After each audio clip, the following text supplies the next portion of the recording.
You're listening to a Destiny Park Media podcast.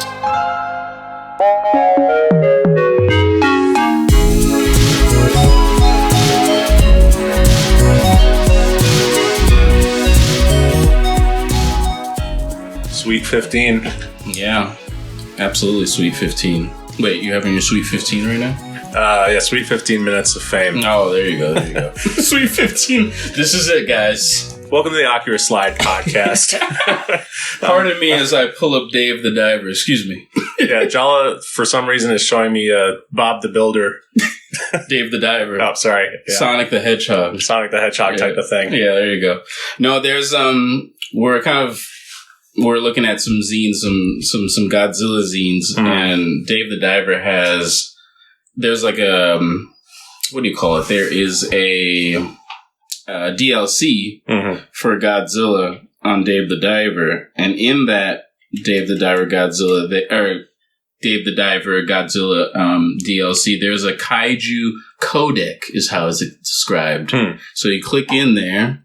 Just want to give the people some of the characters they show in the. You all have to see this to believe it. I wish you could see it.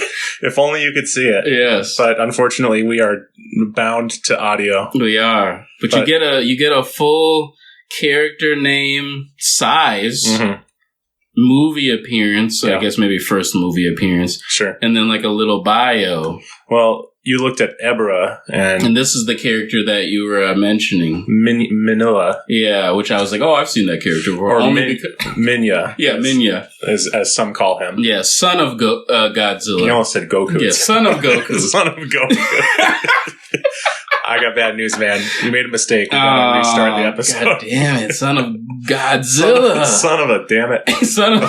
So anyway. It's like the Pokedex was for Pokemon trainers. Yes. That's what this kaiju profile thing is. Yeah, which is really cool. And I guess there is a character called Little Godzilla. That one is from 1994. Space Godzilla. Yep. Godzilla versus... Here's the thing is that I know all this stuff. Yeah, this is what I'm saying. Like, you were aware of all these characters, and me, I got to taste a little bit of it by playing this game, and I was like, yo, they got the Godzilla codec, you find all the characters and stuff. So, there's more to unlock, obviously, but, I'm not much of a completionist. But if you ever want to watch the Godzilla series... let me know, because I would be down for that on this spot. I've not watched a lot of these films for a long time. Sure. Not since I was a little diver. A little diver yourself. I wanted to start off the show this week by bringing up my dog. Oh, yes. Because Miss Chloe. Last week we made the announcement that she is getting surgery. And I have good news, which is... It was looking kind of touch and go because she got attacked by a dog. I won't say who, but let's just say it's another dog that lives in the house. But I was taking dog shots, like, yo, if she hears this, or he. Yes. Let me just give more identifying information. Yeah, there you go. But he hears this, and then she also was sick the morning of, and I don't want to get too graphic. Sure.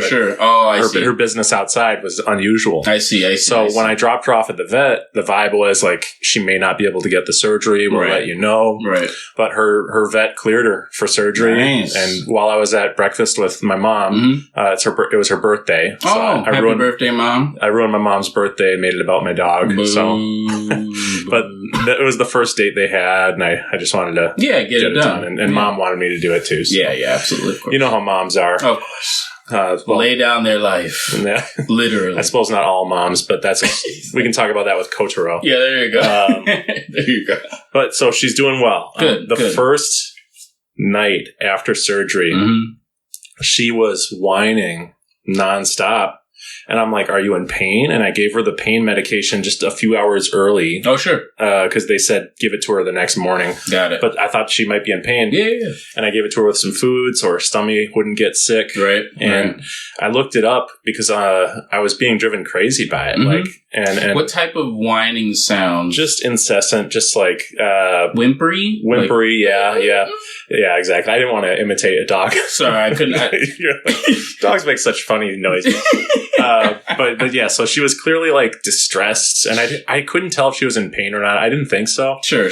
I looked it up, and she's 11 years old, and senior dogs, when they are coming off of anesthesia, they will cry for like 24 hours or more. Interesting. Okay. Yeah. Just a habit. The only time she didn't was when I was like holding her or when I was petting her. Oh, sure. So I think she was just really confused. But it's been such a joy to see her get her old personality back after the trauma of that's nice. Being at the vet for so long. Yeah, that's awesome. So she's doing well. And your daughter, yes, was at the dentist.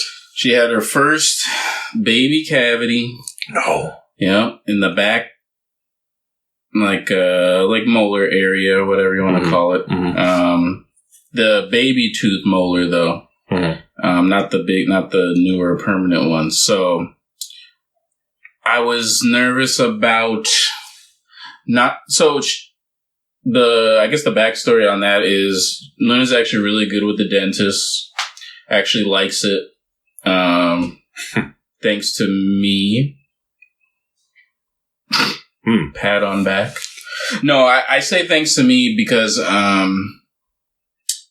kids if they don't know, they won't have an opinion unless it's been colored.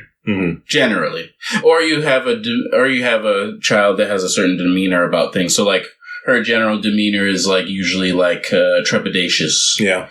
So I always go on the opposite. I mean, I'm naturally on the opposite of that anyway, but then I just go a little bit more on that side to balance out the trepidation so that they feel more even keel about it. Because, you balance a little worry with a little enthusiasm and it becomes like a kind of this weird, this middle thing. So she's always been good with the dentist, has fun there. Wasn't a huge fan of doing the x-rays, which is understandable because you kind of have to open your mouth like kind of wide in a weird way. And bite down on stuff. Yeah, bite down on stuff. So it's a little weird. Like, I hate that. Yeah, nobody's a huge fan of that. But so that was it took a long time for her to get how to do it the right way on certain sides. So then she was kind of like, I don't want to go because I don't want to do that biting thing. I'm like, no, don't worry about that biting. That thing was 4 pictures and we've already done them. So we're not doing that, but we're going to do like the regular stuff, the cleany stuff, the flossy stuff. And so we went and did an appointment for that. They saw like a little cavity, decided to just take care of it since I guess she would have had the tooth. It probably would have been around until like she was like 12 or something. That's what the doctor said. Dang. Like one of those the last of the baby teeth or something. Yeah, it makes sense. It makes sense. Yeah. So I was like, all right, fine. That's cool, I guess. And then I was thinking like, are they going to have to do the numbing, like the injection thing? Because for me personally, first of all, I hate shots. Yeah. And then now you're telling me you're going to do a shot in my mouth. So I'm like doubly like, I hate this so much. Yeah. I just kind of close my eyes and try not to be present for what's going on when it's happening. And it's fast. It's not like it's super fast. It's like it does feel like a weird pinch, like somebody's pinching the back of your jaw. It's not great. I feel like as I've gotten older, shots are more painful. Really? You've gone the other way with it? Like when I was a kid, I was always surprised that it wasn't that bad. Oh, interesting. But that's interesting. Quick, can you guess if I am good at the dentist or bad at the dentist? Bad at the dentist. Wrong. You're good. I'm a rule follower. I'm a sheep. Oh, because of you. Good. You helped me too. I've been shepherding Mike to his dental appointments, and I balance him out. I bring the fun. I'm the co-host of the Ocular Slide podcast. Don't worry, it's a co-host thing. Yep, it's a co-host thing. He's like, I bring the enthusiasm. No, my whenever I would be brought to the dentist with my parents, I always wanted to do a good job. I wanted to get like an A+ and being a good kid. Sure. So I associated like being brave with like not being scared visibly at the dentist, and if you were holding someone's hand, you could like squeeze their hand if it got scary. Yep. Nobody holds my hand no more, but that's all right. Well, yeah, I tried, and you were like shooting my hand. That's too far. Co-hosts don't do that. Yeah, I'm trying to add the enthusiasm with the Listen, handle. it's not that type of podcast. Yeah, fair enough. And I have sympathy. I always did, but I understand more why parents during that first few months of having a baby, if it's a colicky baby, or what have you, the mental health like drain and destruction, not getting enough sleep, and then being worried. That's a horrible combo. I've never felt, I think, crazier than the morning after I literally didn't get a minute of sleep with Chloe because she was just whining so much. Did she not want to lay with you in bed, or you don't really do that? Really, I mean, not everyone does that, but no, my dog sleeps in my bed, but she sleeps on the couch for the first half of the night because she likes to be alone for a bit. Oh, interesting. But, okay, yeah, but she didn't want to be alone that night. Sure. Baboon. Thank you very much. Yes, it does not have a top, but that's okay. Yes, I have to give you glasses, right? With no tops.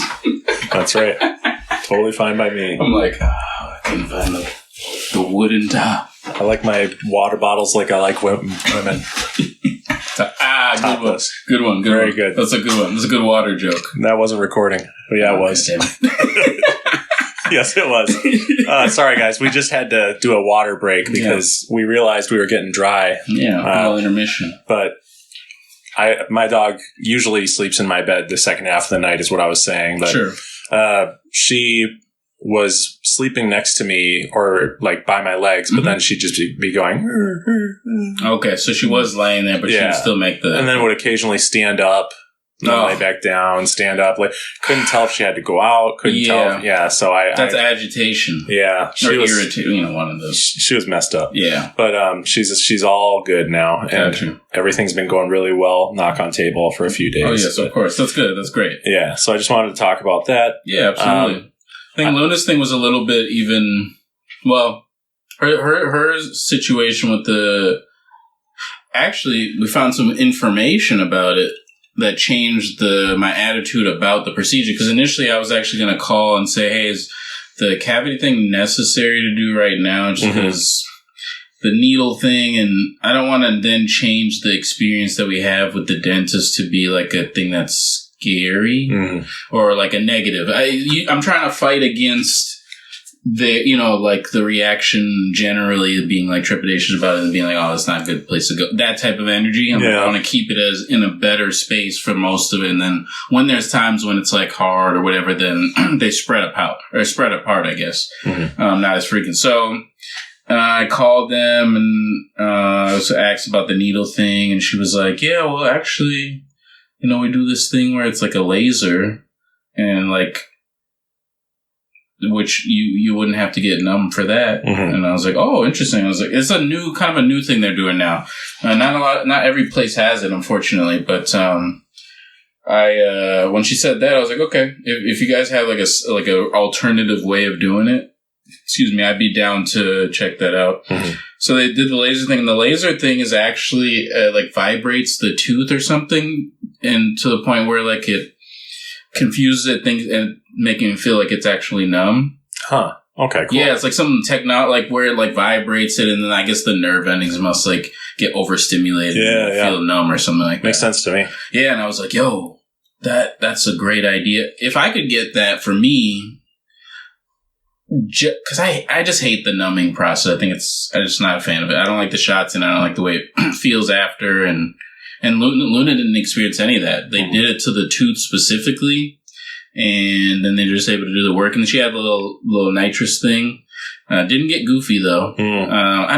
Did they change the way they do the nitrous stuff? Because I feel like they used to be like you'd get more goofy on them, and now it's not so much. People kind of just like, oh, I felt comfortable with it. I don't think I've ever done the nitrous stuff. Oh, sure. Yeah, it's not really anything. It's kind of like you feel just, I guess, more relaxed. Like a little, like takes the edge off, I guess. Well, it made for some great viral videos. Yeah. This is what I'm saying. Back in the day, it was like this big thing where it's like people would be out of the dentist like, ooh. There was a girl who was with her boyfriend, and she's like, "You're real cute."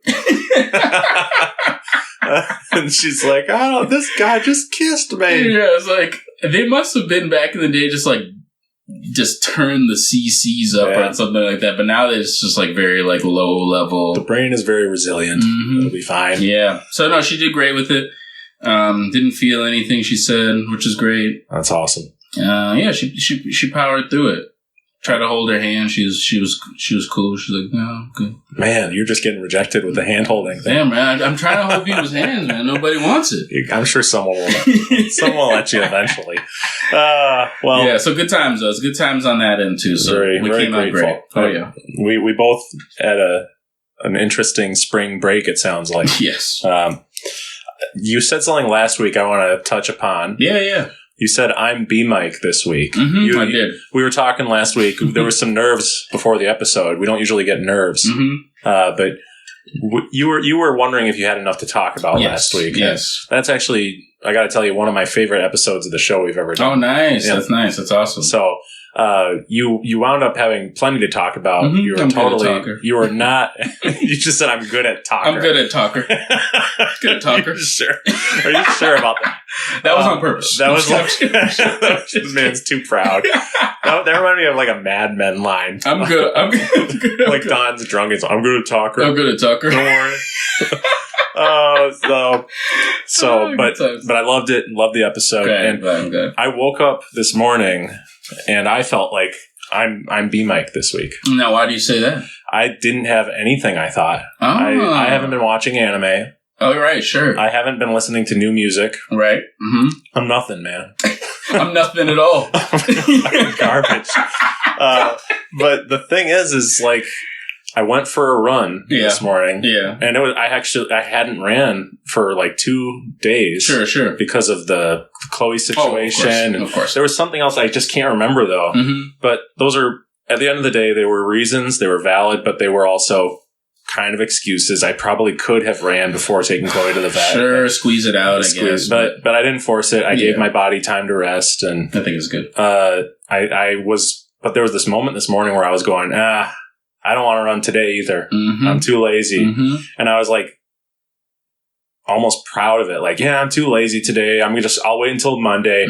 Or you know what? I already wrote down on the calendar that I'm going to run on Tuesday, so I'll do it then. Yeah. So I was already making excuses. And my brain is so good at that. Do you know what I imagined? I imagined how it would go if I talked about that on the pod tonight. Oh, interesting. Yeah, because we mentioned last week the pod is a good resource for if you want to stay accountable on something. Yes. So I looked in the mirror, no joke, and I said, I got to do it. I got to get back out there. Yep. I had it was my second fastest run and my second longest run ever. Nice. So, nice. Silver. Putting it in, man. Silver. And I couldn't think of much Takamura or Hajime no Ippo dialogue for it. Sure.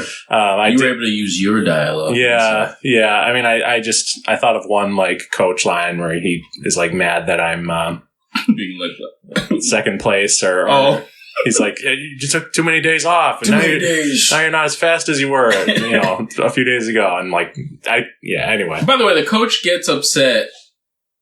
Hajime feels the coach is upset, or excuse me, Ippo feels that the coach is upset, leaves, and then the coach is like smiling. Not all the time, but he has it's not a teacher thing, but it's a very like, I'm going to give you a lot of heat up front so you know I'm serious. And then obviously you respond to that. They actually like what you said, but it won't act like they like what you said until you leave. Yeah, you got to be withholding a bit. Yeah, they withhold a lot. So after the run, I felt really obviously tired, but I also felt really great that I changed my destiny. And then I also said, what can I do to make the podcast better tonight? And I grabbed my notebook and I watched some stuff on YouTube. Nice. I kept thinking of stuff. Wait a second. I watched this. I watched that. And it turns out that I'm not nothing. No, you never were nothing. You never were. You were never not nothing. What's the double negative? I think not nothing is the double negative. There you go. But I thought, what else can I do besides? I gotta be honest. I'm a little tired of not tired. I don't want to say that, but the power of Ippo was dulled a bit because I did that thing where I watched a ton of episodes. Sure. So I took the last week off of Ippo. So okay. I kind of still wasn't in the mood for it today, but what I did, I finished Kotaro Lives Alone. You pivoted. Season. I pivoted, yeah, because I thought, what's something I can do that will be like interesting, interesting, but also finishing something. Oh, sure. The act of finishing something is so important. Yeah. For my mental health, and which is great. That's actually good to know. I don't think I'm sure you've mentioned it before, but well, like when I finish a song or finish an edit of a pod, I feel great. Nice. But if I leave it hanging out there unfinished for weeks, it's in the back of my head, but I do feel it. Yeah, I feel that. But so Kotaro Lives Alone, for those of you who didn't listen to our previous coverage about it, it's a story of a little boy who has an apartment unit all on his own. Yep. He has neighbors who take care of him. And I had been left off on episode 7. Okay, so you were basically toward the end, basically. Toward the end, yeah. But it had been a few weeks since I'd watched it, and I'm like, all right, well, I'll watch one episode today and see how I feel about it today. But where I left it off was I was positive about it. Yeah. I thought it was a good show, but I thought that I was in for a pretty consistent ride. And I felt like the show was like a C+, B- type of show. Yeah, for sure. I would say that the last 4 episodes of it were like fantastic. And they really ratchet up as it goes on. It's crazy because like it's not like I didn't notice the show getting better from episodes 1 through 6. Yeah. But they really knock it out of the park for the last few. Yeah. You had warned me that there's more in store when I mentioned that I had cried once or twice, and I'm pretty sure I cried at every episode after 6. Yeah. 7, 8, 9, 10. Yeah, I told you. It is a deep show, and sometimes the like serious, sad moment hits me like when you watch a horror movie and there's like a moment of dread and your body runs cold. Yeah. That's sort of the sensation I feel, except with like sadness and dread too. Yeah, the way they deliver the heavy hits of Kotaro and his life is with a cold, it's a cold, sterile delivery, almost as if, the characters around Kotaro find out these things and they have like very human reactions, but the way that it's delivered or found by the user watching the show is that you kind of have these aha moments every time something hits. You're like, oh, wow. Yeah. Oh, wow. Like that type of energy. Like when one of my favorite O's was the tissues. Yo, the tissues. Yeah, that's fucked up. That was so crazy to me. I was like, yo, he's eating the tissues out of survival. And he's been, when you watch the show again, so I watched it again or whatever, you see all of his things that he's doing, where it's coming from now after watching it the first season. Yeah. And so like he's giving people tissues as he's meeting them, like, hey, nice to meet you. Here's a tissue box. And people are like, oh, thanks for the tissue box. And in his head, though, he's like, this is like me bringing over like cookies. Yeah. It's crazy. And he's looking up the ingredients for tissues. He's obsessed with the ingredients of the tissues. Like, oh, this is high quality. Because for those of you who haven't watched the show, he eats tissues in the early days of living on his own. Yes. And that's something that kids who were abandoned by their parents did do. Yeah. They didn't have much money and they were forced to, eat what they had to survive. I had no idea. I was completely blinded by it. I wouldn't even have thought to... It's such a interesting... the way people survive, man, is pretty crazy. I never would even have thought to be like, oh, I don't have anything, tissues. Yeah. I'm gonna eat tissues. Well, when you've got nothing and you're just trying to survive, you'll think of something. Yeah, it's crazy. Their brains really work. In Arrested Development, show? Yeah, there was a scene where I don't know who was living in a model home, but they were like, oh, I was just about to have a packet of mustard and like a napkin or something like that. I can't remember what it was, but just like they were talking about it like it was a pretty chill lunch. Yeah, that's hilarious. My brain can't remember the exact details. That's hilarious. But I loved it. I think it's one of my favorite things I've watched this year. Yeah, man, that's really great. I was thinking it was just going to be pretty good. So I'm happy with it. Yeah, I'm really glad that. I mean, props to one of a friend of mine who hit me to it. I don't even know what we were talking about, but she hit me too, and she was like, "Yo, check this out." Mm-hmm. Blah blah blah, and I was like, "Yeah, I'll give it a whirl." And I turned it on, and the first scene kind of got me because the kid, the way he talks, is so funny to me, and it kind of just reminded me of Charlie Brown. I don't know why, because of the big words and stuff. The big words and kids thing is always funny to me, so I'm like, I'm hooked, I'm in. Yeah. So, and then from there, just kind of rocked with it. But some news for you on the Kotaro front. Apparently, I don't know. I have to recheck the news, but from what I heard, season 2, April. Okay. We're in April. I need to check. Do they have a specific date for that April? Because then, it can almost be like not just us watching it, but we can watch it as it's playing through, and I kind of want to see where they end up even taking the story. Yeah. But I love the characters. I'm a big fan of the characters in the show. I love the kid. Think he's incredibly endearing. Very smart. Super smart kid. But he's still a kid. He has blind spots. Yes, he has blind spots. And the thing I really like about Kotaro is that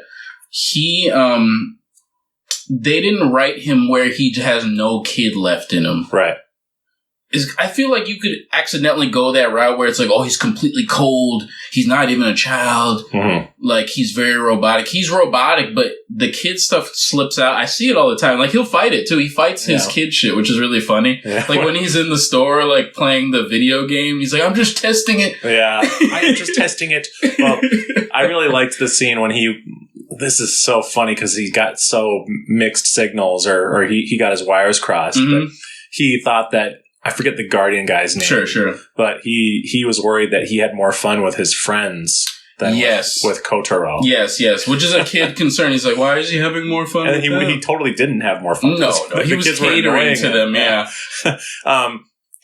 There was one character that I thought was really weirdly handled, and I'm not even sure how the show wants us to feel about her. Sure. Oh, which one? His ex-girlfriend. Who showed up out of nowhere. His ex-girlfriend is really weird, but... She showed up out of nowhere. Yeah. And said she was in a fight with her current boyfriend.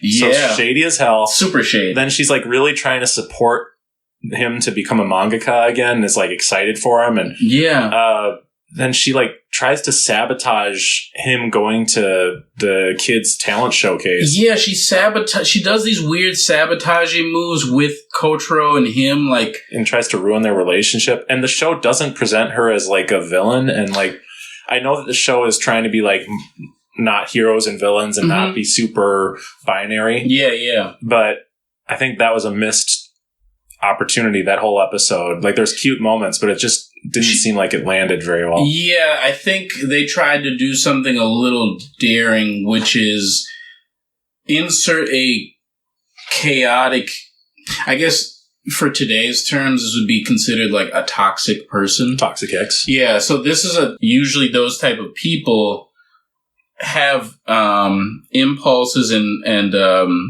reflexes that usually tend to be not always correct. Yeah.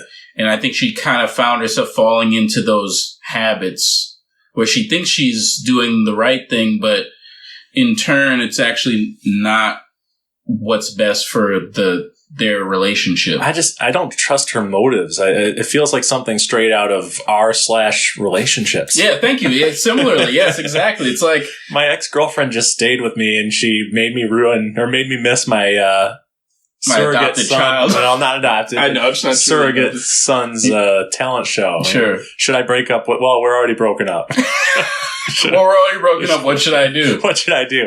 Get a restraining order. Yeah, thank you. But I love the show. I can't wait for season 2. Yeah, I'm super excited. And that show, I almost brought this up, but I didn't want to interrupt your Luna story. But sure. That show has my favorite dentist ever. Thank you. I love that episode. Yeah, that's so great. I love that. There's a lot of great adults in that show, which it's interesting because it's a show about parents who have let their kids down. Yes, it really is. It really is. A society that is kind of letting them down by not noticing that they're eating tissues or not noticing that what was really touching and sad was that kid who had his two younger siblings. Yes, I was going to mention that too. And he lets Kotaro watch them for a bit. Yeah. And then tries to, he almost is going to abandon them. He basically is like, I need time alone. But he doesn't tell anybody that. He just watch these kids. I'm going to go. I don't even know what his excuse was, but I'm going to go elsewhere. He said he'd come back, and then he didn't, Yeah, and he didn't come back. But he was at the apartment complex. Yeah. And I don't want to ruin too many great moments for the listeners, because I do want them to hear or to watch the show. But one other thing I'll mention is that his past is so delicately and poetically explored. Yeah. And some of the best moments of the show are when people from his past come back. Yes. And how they may have changed, and how he has changed since then. Yeah. He had friends when he lived at a it's like a not facility. It's not a group home. It's a foster home. Thank you. It's a foster home. Yeah, well, foster home, but not like foster parents. It's like the center where kids are staying before they find foster parents. Right. Almost like an adoption place, but it's not orphanage. Orphanage. Thank you. They do call it an orphanage in the show. It is an orphanage. Yeah. And he made friends, and some of the kids were way older than him. Super older than him. And yet they do have a good friendship because he's kind of mature for his age. Yeah. I think being so heightened in terms of his anxiety and trying to perform well so his dad doesn't get mad at him. Yeah. Probably made him have to age, and he's trying to be strong. And he wants anyway. It's a great show. I highly, highly, highly recommend it. Me too. Definitely one of my favorite shows that I've seen. Yes, obviously in the past year. I think I love shows that are written different. This is an anime. I don't think should be viewed as an anime, honestly. It's not. And what I mean by that is people that have this weird stigma about anime being one way. The way that this show is written and told and expressed and talked about is very real, dealing with real ideas, real personality traits. Mm-hmm. It's introspective. It's just something that I think people should just watch who are interested in whatever this, interested in this plot line. It shouldn't be segregated off to only nerds should watch the show, or only anime people should watch the show, blah, blah, blah. I'm doing the finger gun. I'm doing the Yusuke Urameshi spirit gun. But I think that's more of a problem of how people classify anime itself. Yes, exactly. Because anime can be something like this, and it can also be a shonen. It can also be shoujo. So I see your point in that, it's required viewing, in our opinion, not just for anime fans, but for people who care about children, who like a good comedy, slice of life, or sitcom type of vibe. Yeah. And the stories are so digestible. You get 6 stories per 20-minute episode. Yeah, it's great. So it's a great format for a kid's story. And it's the show takes pleasure in toying with you because it knows that you forget you're watching a show that's not for kids. Yes. Because the animation art is so cutesy. I've even showed Luna it. Yeah. Hopefully not certain scenes. No, the earlier stuff. And she thinks it's kind of funny. Yeah, that's good. Yeah. No, but, I just get weary, if someone says BoJack Horseman isn't a cartoon. It is a cartoon, but it's an adult cartoon.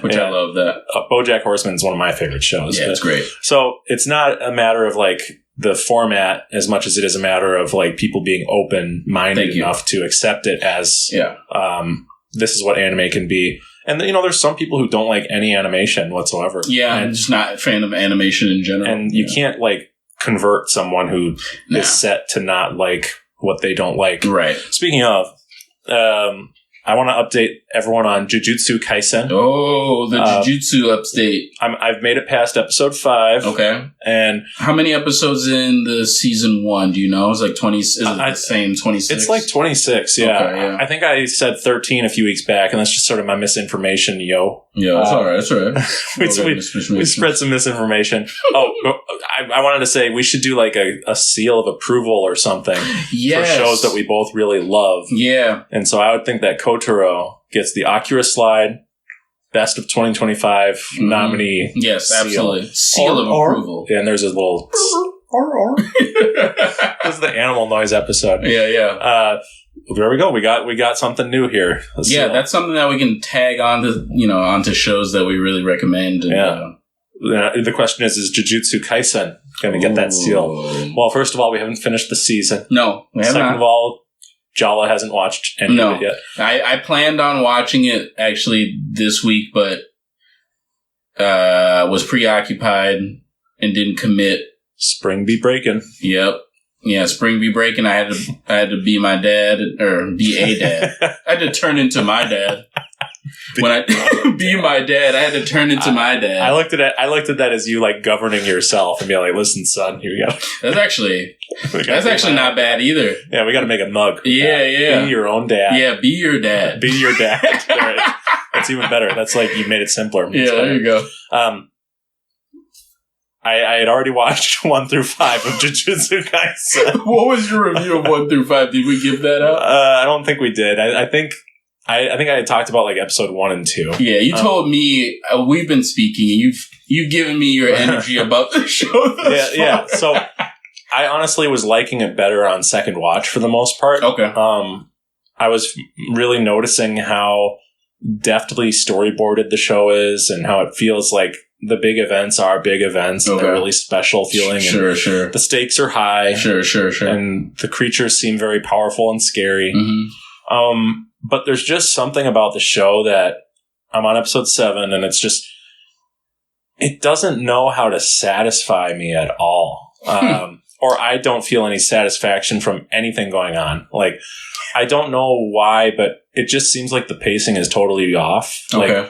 We've gotten to know 3 different teenage characters. Okay. And like we've gotten a little overview of how each person's personality is, just like the bare bones of it. Sure. But we haven't had much time for them to get to know each other or be a team. Okay. And they were already thrown into their first mission together, like the same episode that they met. Like, oh, interesting. So like, if no you think, gel time. No, yeah, exactly. And I think a lot of modern anime skips the gel time, and that's like part of the new way that stories are told, is that they think like people get impatient when you have episodes where characters are just talking and getting to know each other. Yeah, and if you do it right, it works fine. There's like schools of thought for both sides that I agree with certain points on each side, but sure. I do miss the gel time, I think. Yeah. Even old Dragon Ball had gel time with him and Krillin. And 100%. And even the original manga for Dragon Ball did. Like, it's not just like anime filler that made the characters get to know each other. Mm-hmm. There's actual like special training that they went through together. These kids, they meet each other and then they're on their first big like haunting, and they have to immediately work together in this scary situation. And it's not adding up for me yet. Okay. And I've mentioned how Gojo is my favorite character in this thing, and I'll admit there was this moment in episode 6 where like these big bads were introduced. Sure. They were talking amongst themselves at a restaurant, and they were causing some mischief and hurting people, and they were talking about like how OP Gojo is and how you have to take him out if you want to accomplish your goal of basically replacing the spirits of these curses with humans. Like there's this group that says humans are actually inferior and curses are more powerful. Interesting. Curses they're not lies. Humans are built on lies in terms of like we lie about our feelings sometimes. We lie about stuff, and curses are just, there's no way to lie when you're a curse. You are what you are. And interesting. Yeah, you can't hide it. Yeah. But anyway, and they were like building up to, you are going to have to take out Gojo, and we have a way that you can do it. And the episode ends with Gojo being cornered by this guy who was revealed to be super powerful. Okay. And that's episode 6. And so I'm like, oh shit. It's going down. It's going down. My favorite character, who I don't even know why he's my favorite character other than like Riz. And Aura. And Aura. Yeah, he's definitely got Aura, I'll say. Episode 7 starts out, the animation's sick. Yep. He's looking badass. He's making a fool of this guy. And I'm just like, man, this could be one of my favorite animes I've seen in a long time. This is so badass. He's making him look like a fucking idiot. Yeah. And I'm wondering, how is he going to like get the tables turned on him? Is there going to be any tension? Sure. And he's just clowning on this guy. And But like, I'm like, okay, this could be really badass if he obliterates the fucker and just destroys him. Right. Because that's the thing. If you have someone clowning on someone on anime or in a shonen anime, there's two options. They get overconfident and they become careless and they get hurt. Yep. Or two, they win. Yeah, steamroll. I win. I don't know why I thought of a character saying I win. But it's very Street Fighter of you. So he goes and he gets the main character, Yuji, who's like in the middle of training. He grabs him in the middle of the fight. He's like miles away. He teleports and grabs him and brings him to watch the fight because it'll be good training. Interesting. And he says, when the villain is like, why'd you do that? Like, this is super dangerous. And he's like, no, it's not dangerous because you're weak. And so he was clowning him the whole time. He was clowning him the whole time.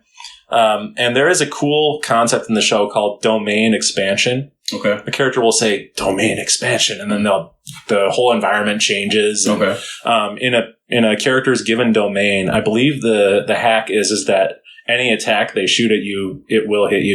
You can't dodge it. Okay. It'll always hit you. Okay. I think that's the crux of it. I've forgotten a lot of it. Sure. But I'm waiting for the big payoff, like the award-winning animation, the Gojo getting serious. And, right. There is something that happens where he does show how powerful he is and stuff. But one of the villain's friends comes in and saves him. Interesting. And Gojo is distracted because the guy throws down flowers. And he gets distracted by how good the flowers smell, and then they nearly hurt Yuji, but he saves Yuji, and it's the most unsatisfying thing I've ever seen in my life. That's horrible because it sounds like they just threw a bunch of bullshit in the middle of something that was going on for what purpose? Who knows? To prolong everything, it seems like. So the guy didn't even get killed by Gojo. He cut off the guy's head and was stepping on his head. And stuff. But the guy was still perfectly alive. He was able to talk. Interesting. Yeah, it was just so annoying that nothing cool, or I guess there were cool things that I'd probably rewatch on YouTube and say, "Oh, that was cool." Yeah, that was cool. that was cool. That was cool. Yeah, but it doesn't add up to me going, "Fuck yeah!" That was dope. I was waiting for the big moment where I'm like, "Yes," but it never came. Nah, I'd win. I'd win. He won. Nope. That's what I would scream. None of that. Anyway. No, that's unfortunate because... I haven't checked the opinions online if I'm correct or if I'm wrong. The show is a mystery to me. Even more of a mystery to me is why I don't feel drawn to jump on it. I don't know why.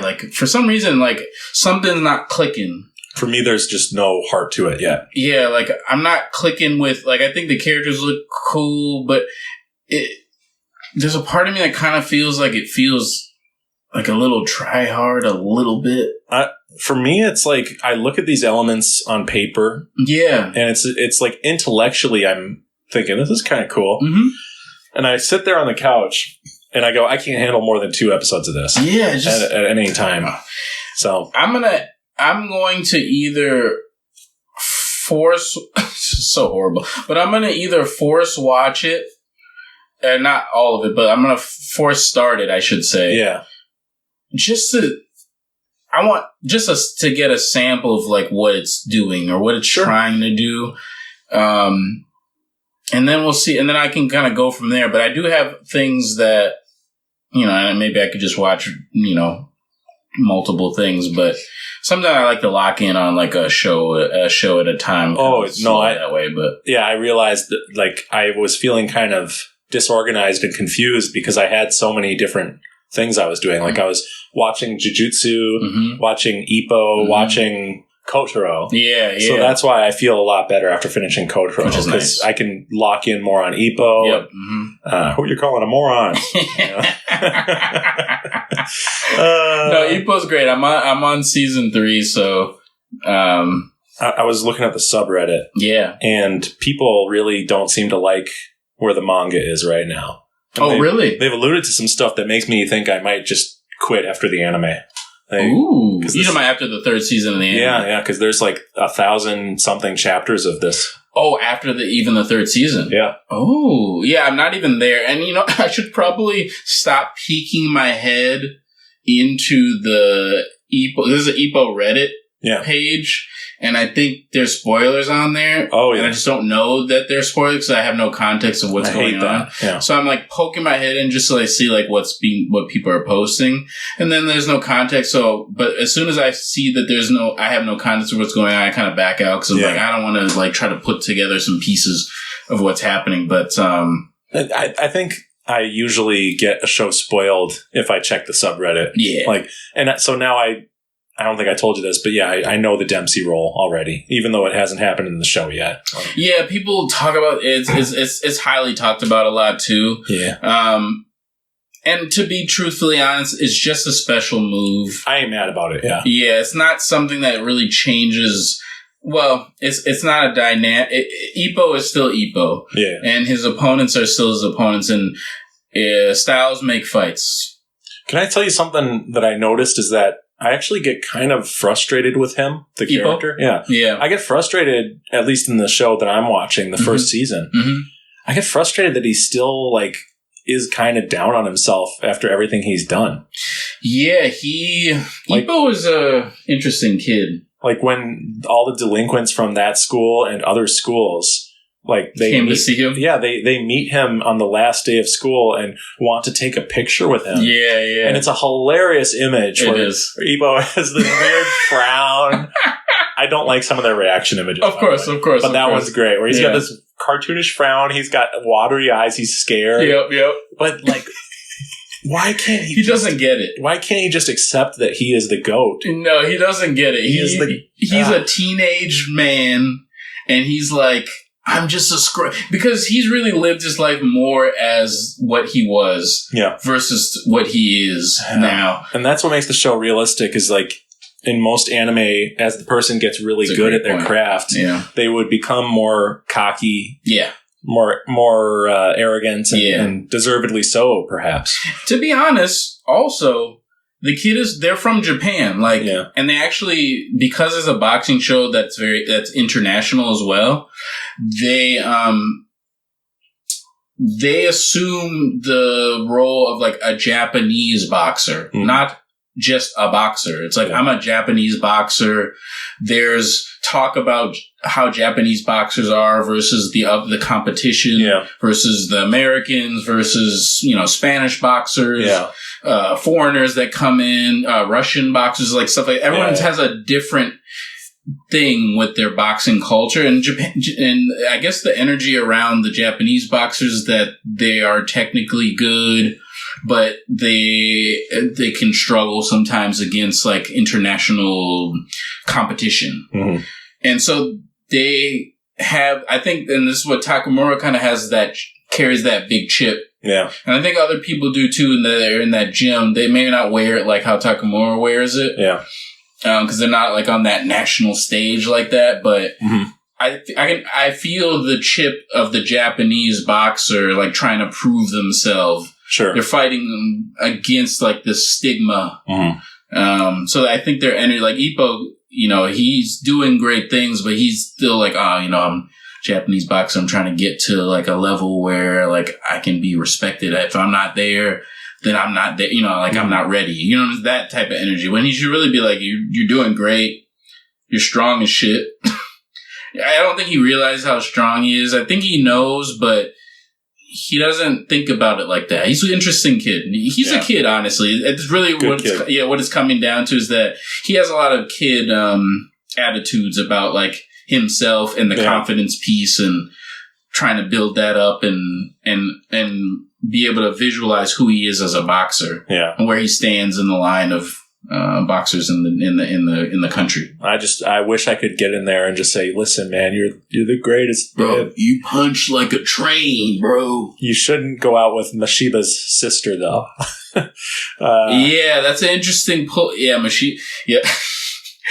That character is he's cartoony but very cool. I kind of love his design. Yeah, I love his design. Love his he's so angular. Love his mannerisms and the fact that they did give him a backstory despite the fact you saw the backstory with him. That he could have been only a villain.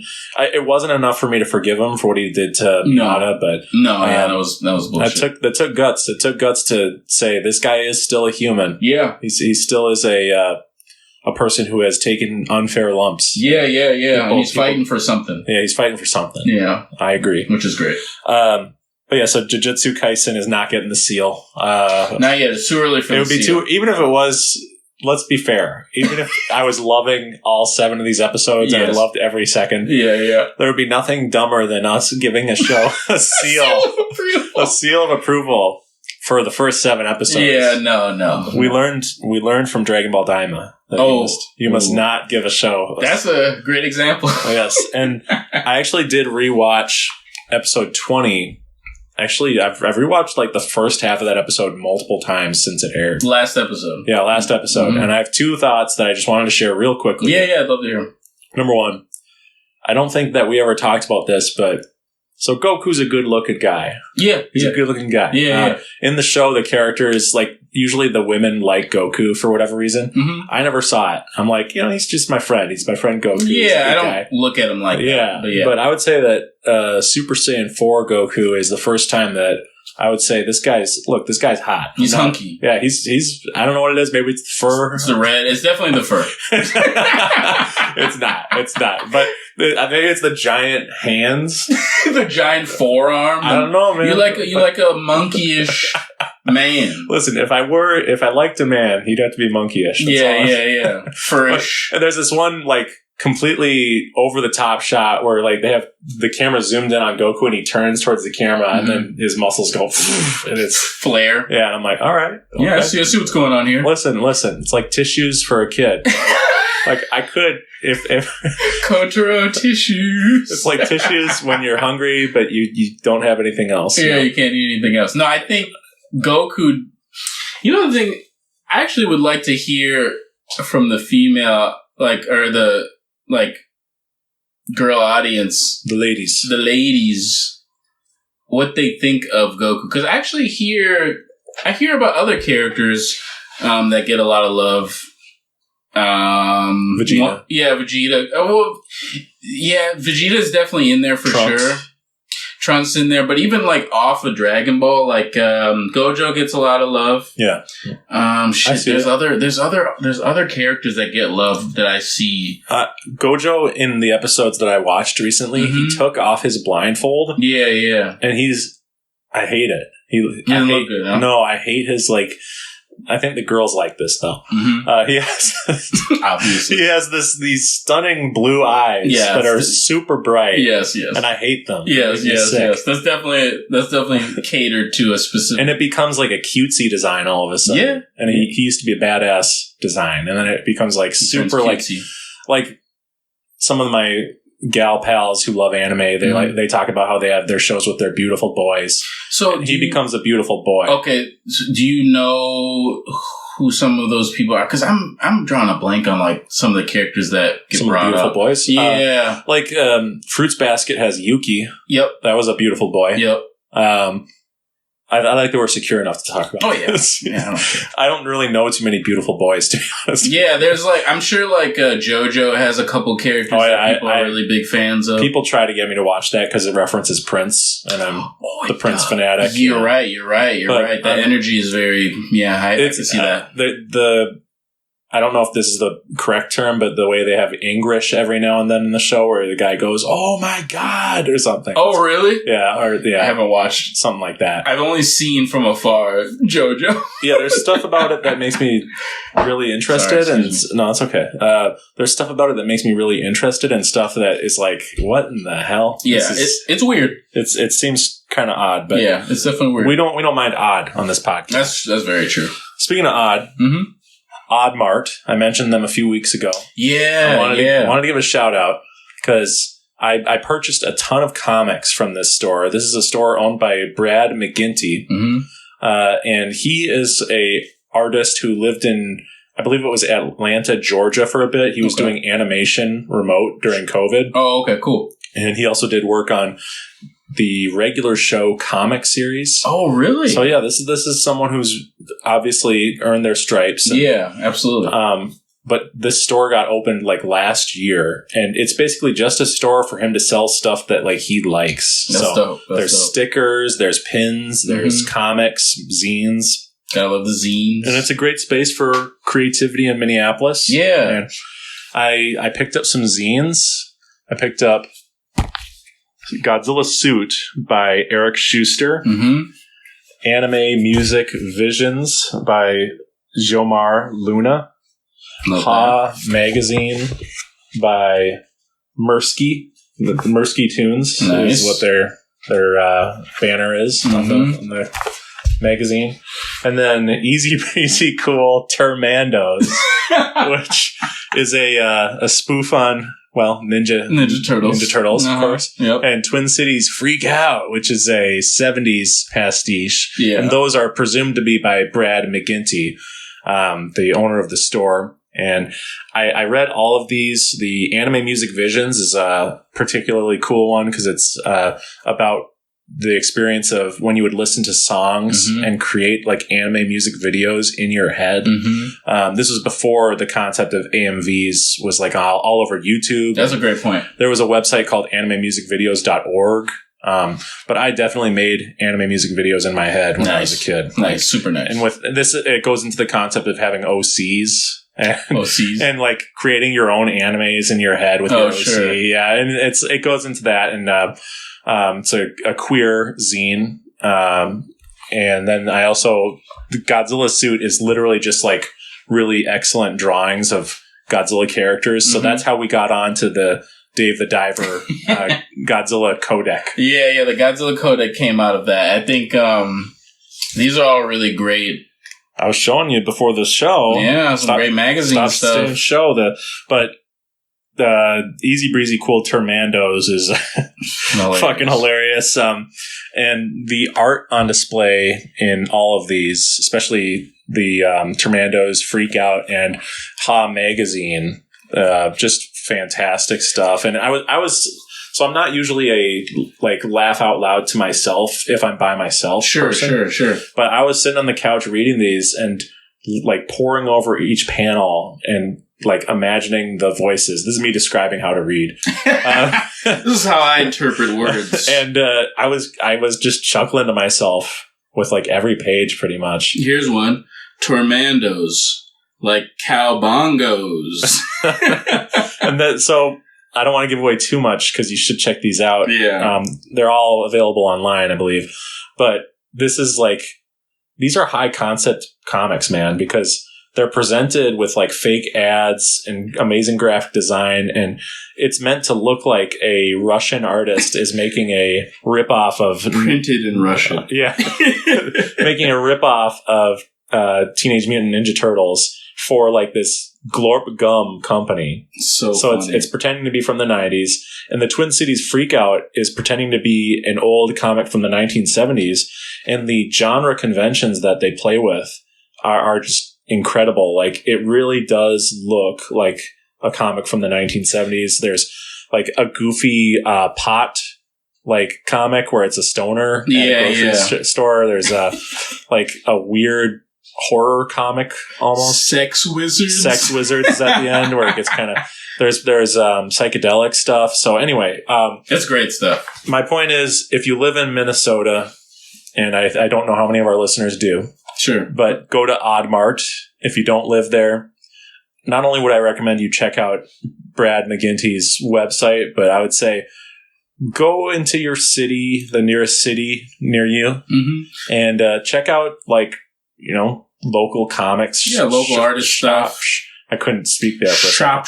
Local comic stores or zine events. There's all sorts of like fairs and events based on zines. And it's a format that is for like smaller communities. So that you can create a real close knit friendship with all sorts of different kinds of people. And what I love about America is it really, it's special when you can become a melting pot of different like perspectives, different cultures, backgrounds, and stuff.